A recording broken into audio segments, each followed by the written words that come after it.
আমরা নাকি মাজারে গিয়ে সেজদা করি? আপনারা বলুন, আমরা কি মাজারে সেজদা করি না জিয়ারত করি? এই আওয়াজগুলো জোরে জোরে দিবেন।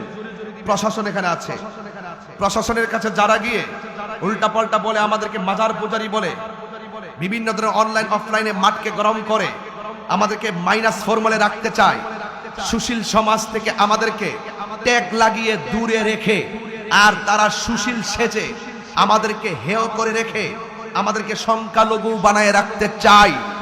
এদেরকে জবাব দিচ্ছি, বলুন মাজার কি সেজদার জায়গা নাকি জিয়ারতের জায়গা? আওয়াজগুলো বড় হবে, বলেন মাজার কি সেজদার জায়গা না জিয়ারতের জায়গা? জিয়ারত করা কি হারাম না সুন্নত?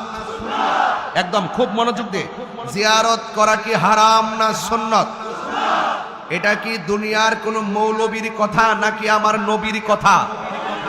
নবীর কথা মানব না মৌলবীর কথা মানব?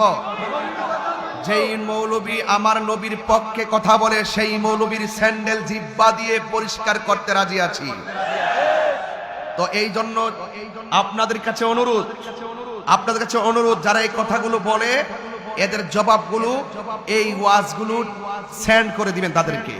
তোমরা যারা সুন্নিদেরকে ট্যাগ লাগিয়ে একটা মাইনাস ফর্মুলে রেখে সামনে অগ্রসর হওয়ার চেষ্টা করছো, মনে রেখো এই দেশে 75% তরিকাপন্থী মুসলমান। কথা বলেন ঠিক কিনা?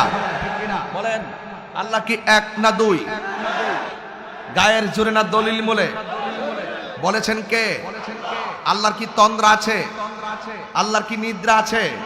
যার তন্দ্রা নাই, যার নিদ্রা নাই, তিনি খালেক। আর যার তন্দ্রা আছে, যার নিদ্রা আছে, তিনি মাখলুক। এই জন্য আল্লাহ বলছেন লা তাখুযুহু সিনাতু ওয়ালা নাওম। আল্লাহ হলেন তিনি যাকে তন্দ্রা পাকড়াও করে না, আল্লাহ হলো তিনি যাকে নিদ্রা পাকড়াও করে না।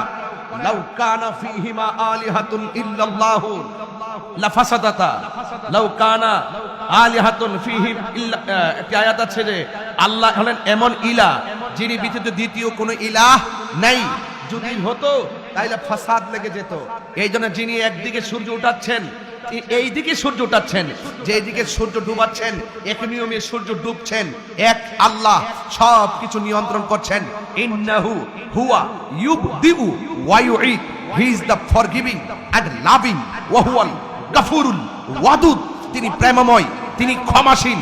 একটি কথা আবারও বলছি, ইন্নাল্লাহা ইউমাহিলু ওয়ালা ইয়ামহুল।